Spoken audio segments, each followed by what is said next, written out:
आइए सुनते हैं श्रीमद् भगवद गीता जी का चौथा अध्याय। कुछ पल भगवान का सिमरन। हरे राम राम राम हरे हरे, हरे कृष्ण कृष्ण कृष्ण हरे हरे, हरे कृष्ण कृष्ण कृष्ण हरे हरे, हरे राम राम राम हरे हरे, हरे कृष्ण कृष्ण कृष्ण हरे हरे, हरे राम राम राम हरे हरे, हरे कृष्ण कृष्ण कृष्ण हरे हरे। श्री परमात्मने नमः। चौथा अध्याय। इसके उपरांत श्री कृष्ण महाराज बोले, हे अर्जुन, मैंने इस अविनाशी योग को कल्प के आदि में सूर्य के प्रति कहा था, और सूर्य ने अपने पुत्र मनु के प्रति कहा, और मनु ने अपने पुत्र राजा इक्ष्वाकु के प्रति कहा। इस प्रकार परंपरा से प्राप्त हुए इस योग को राज ऋषियों ने जाना, परंतु हे अर्जुन, वह योग बहुत काल से इस पृथ्वी लोक में लोप हो गया है। वह ही यह पुरातन योग अब मैंने तेरे लिए वर्णन किया है, क्योंकि तू मेरा भक्त और प्रिय सखा है। इसलिए तथा यह योग बहुत उत्तम और रहस्य अर्थात अति मर्म का विषय है। इस प्रकार भगवान श्री कृष्णचंद्र महाराज के वचन सुनकर अर्जुन ने पूछा, हे भगवान, आपका जन्म तो आधुनिक अर्थात अब हुआ है, और सूर्य का जन्म बहुत पुराना है। इसलिए इस योग को कल्प के आदि में आपने कहा था, यह मैं कैसे जानूं?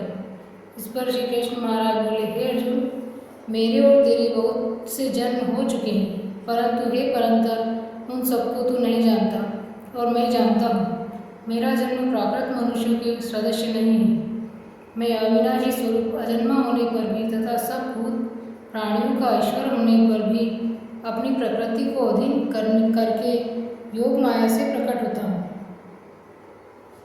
हे भारत, जब जब धर्म की हानि और अधर्म की वृद्धि होती है, तब तब ही मैं अपने रूप को रचता हूँ, अर्थात प्रकट करता हूँ, क्योंकि साधु पुरुषों का उद्धार करने के लिए और दूषित कर्म करने वालों का नाश करने के लिए तथा धर्म स्थापना करने के लिए युग युग में प्रकट होता हूँ। इसलिए हे अर्जुन, मेरा वह जन्म और कर्म दिव्य अर्थात अलौकिक है। इस प्रकार जो मनुष्य तत्व से जानता है, वह शरीर को त्याग कर फिर जन्म को नहीं प्राप्त होता, किंतु मुझे ही प्राप्त होता है।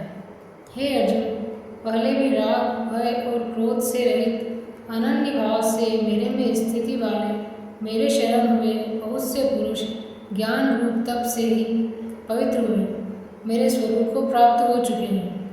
क्योंकि हे अर्जुन, जो मेरे को जैसे भजते हैं, मैं भी उनको वैसे ही भजता हूँ।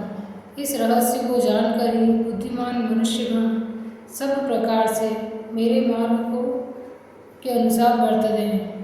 जो मेरे को तत्व से नहीं जानते, वे पुरुष इस मनुष्य लोक में कर्म के फल को चाहते हुए देवताओं को पूजते हैं, और उनके कर्मों से उत्पन्न हुई सिद्धि भी शीघ्र ही प्राप्त होती है, परंतु उनको मेरी प्राप्ति नहीं होती।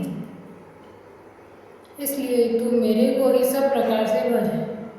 हे अर्जुन, गुण और कर्मों के विभाग से ब्राह्मण, क्षत्रिय, वैश्य, शूद्र मेरे द्वारा रचे गए हैं। उनके कर्ता को भी मुझ अविनाशी परमेश्वर को तू अकर्ता ही जान, क्योंकि कर्मों के फल में मेरी स्पृहा नहीं है।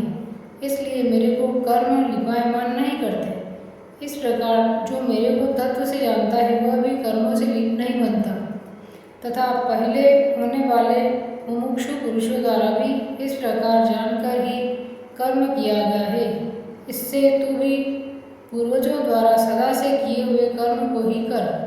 परंतु कर्म क्या है? और अकर्म क्या है, ऐसे इस विषय में बुद्धिमान पुरुष भी मोहित हैं। इसलिए मैं कर्म तथा कर्मों का तत्व तेरे लिए अच्छी प्रकार कहूँगा कि जिसको जानकर तू अशुभ अर्थात संसार बंधन से छूट जाए। कर्म का स्वरूप भी जानना चाहिए और अकर्म का स्वरूप भी जानना चाहिए तथा निषिद्ध कर्म का स्वरूप भी जानना चाहिए, क्योंकि कर्म की गति गहन है। जो पुरुष कर्म में अर्थात अहंकार रहित की हुई संपूर्ण चेष्टाओं में अकर्म अर्थात वास्तव में उनका न होनापन देखे, और जो पुरुष अकर्म में अर्थात अज्ञानी पुरुष द्वारा किए हुए संपूर्ण क्रियाओं को त्याग में भी कर्म को अर्थात त्याग रूप क्रिया को देखे, वह पुरुष मनुष्यों में बुद्धिमान है और वह योगी संपूर्ण कर्मों का करने वाला है।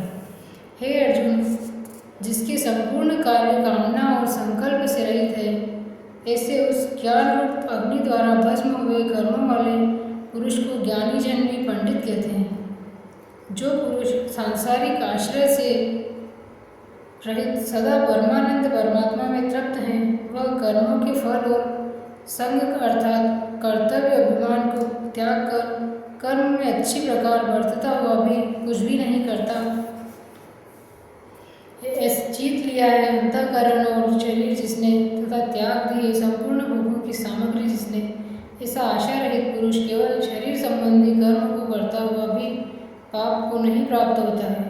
अपने आप जो कुछ आप प्राप्त हो उसमें ही संतुष्ट रहने वाला और हर्ष शोकादि द्वंद्वों में अतीत हुआ तथा मत्सरता अर्थात ईर्ष्या से रहित सिद्धि और असिद्धियों में समत्व भाव वाला पुरुष कर्मों को करके भी नहीं बंधता, क्योंकि आसक्ति से रहित ज्ञान में स्थित हुए चित्त वाले यज्ञ के लिए आचरण करते हुए मुक्त पुरुष के संपूर्ण कर्म नष्ट हो जाते हैं। उन यज्ञ के लिए आचरण करने वाले पुरुषों में कोई तो इस भाव से यज्ञ करते हैं कि अर्पण अर्थात अश्रुवादिक भी ब्रह्म है और हवि अर्थात हवन करने योग्य द्रव्य भी ब्रह्म है। ब्रह्म रूप अग्नि में ब्रह्मरूप कर्ता के द्वारा जो हवन किया गया है वह भी ब्रह्म है। इसलिए ब्रह्म रूप कर्म में समाधिस्थ हुए उस पुरुष द्वारा जो प्राप्त होने योग्य है वह भी ब्रह्म है। और दूसरे योगी जन देवताओं को पूजन रूप यज्ञ को ही अच्छी प्रकार उपासते हैं अर्थात करते हैं, और दूसरे ज्ञानी जन परब्रह्म परमात्मा रूप अग्नि में यज्ञ के द्वारा ही यज्ञ को हवन करते हैं। अन्य योगी जन श्रोत्रादिक और इंद्रियों को संयम अर्थात स्वाधीनता रूप अग्नि में हवन करते हैं, अर्थात इंद्रियों को विषयों से रोककर अपने वश में कर लेते हैं। और दूसरे योगी लोग शब्दादिक विषयों को इंद्रिय रूप अग्नि में हवन करते हैं, अर्थात राग द्वेष रहित इंद्रियों द्वारा विषयों को ग्रहण करते हुए भी भस्म रूप करते हैं। दूसरे योगी जन संपूर्ण इंद्रियों की चेष्टाओं को तथा प्राणों के व्यापार को ज्ञान से प्रकाशित हुई परमात्मा में स्थिति रूप योगाग्नि में हवन करते हैं। दूसरे कई पुरुष ईश्वर अर्पण बुद्धि से लोक सेवा में द्रव्य लगाने वाले हैं। वैसे ही कई पुरुष स्वधर्म पालन रूप तप यज्ञ को करने वाले हैं, और कई अष्टांग योग रूप यज्ञ को करने वाले हैं, और दूसरे अहिंसादि तीक्ष्ण व्रतों से युक्त यत्नशील पुरुष भगवान के नाम का जप तथा भगवत प्राप्ति विषयक शास्त्रों का अध्ययन रूप ज्ञान यज्ञ के करने वाले हैं। दूसरे योगी जन अपान वायु में प्राण वायु को हवन करते हैं।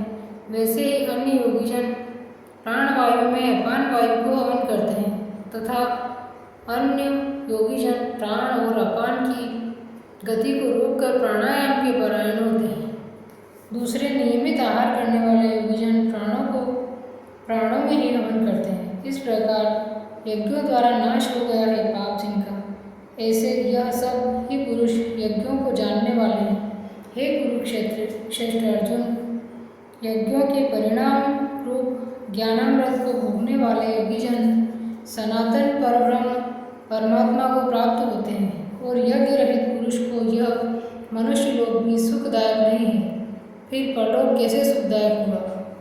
ऐसे बहुत प्रकार के यज्ञ वेद की वाणी में विस्तार किए गए हैं। उन सबको शरीर, मन और इंद्रियों की क्रिया द्वारा ही उत्पन्न होने वाले जान। इस प्रकार तत्व से जानकर निष्काम कर्म योग द्वारा संसार बंधन से मुक्त हो जाएगा।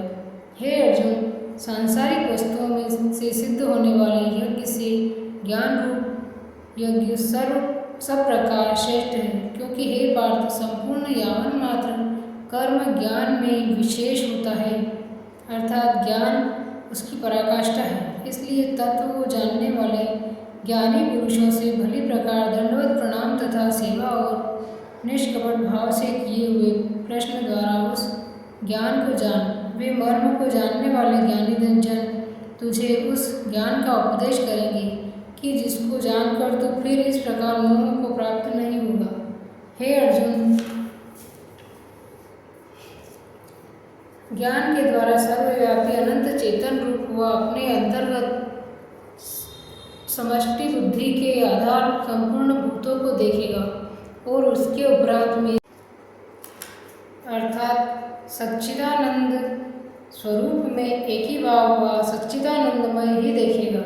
यदि तू सब पापियों से भी अधिक पाप करने वाला है तो भी ज्ञान रूप नौका द्वारा निसंदेह संपूर्ण पापों को अच्छी प्रकार तर जाएगा। हे अर्जुन, जैसे प्रज्वलित अग्नि ईंधन को भस्ममय कर देता है, वैसे ही ज्ञान रूप अग्नि संपूर्ण कर्मों को भस्म कर देता है। इसलिए इस संसार में ज्ञान के समान पवित्र करने वाला निसंदेह कुछ भी नहीं है। उस ज्ञान को कितने ही काल से अपने आप समत्व बुद्धि रूप योग के द्वारा अच्छी प्रकार शुद्धांतकरण हुआ पुरुष आत्मा में अनुभव करता है। हे अर्जुन, जितेंद्रिय तत्पर व श्रद्धावान पुरुष ज्ञान को प्राप्त होता है। ज्ञान को प्राप्त होकर तत्क्षण भगवत प्राप्ति रूप परम शांति को प्राप्त हो जाता है। हे अर्जुन, भगवत विषय को न जानने वाला तथा श्रद्धा रहित और संशय युक्त पुरुष परमार्थ से भ्रष्ट हो जाता है। उनमें भी संशय युक्त पुरुष के लिए तो न सुख है और न यह लोक है, न परलोक, अर्थात यह लोक और परलोक दोनों ही उसके लिए भ्रष्ट हो जाते हैं। हे धनंजय, समत्व बुद्धि रूप योग द्वारा भगवत दर्पण कर दिए हैं संपूर्ण कर्म जिसने और ज्ञान द्वारा नष्ट हो गए हैं सब संशय जिसके, ऐसे परमात्मा परायण पुरुष को कर्म नहीं बांधते हैं। इससे हे भरतवंशी अर्जुन, तू समत्व बुद्धि रूप योग में स्थित हो और अज्ञान से उत्पन्न हुए हृदय में स्थित इस अपने संशय को ज्ञान रूप तलवार द्वारा छेदन करके युद्ध के लिए खड़ा हो। इति श्रीमद्भगवद्गीता रूपी उपनिषद एवं ब्रह्म विद्या तथा योग शास्त्र विषयक श्री कृष्ण और अर्जुन के संवाद में ज्ञान कर्म संन्यास योग नामक चौथा अध्याय। जय श्री कृष्ण। राधे राधे।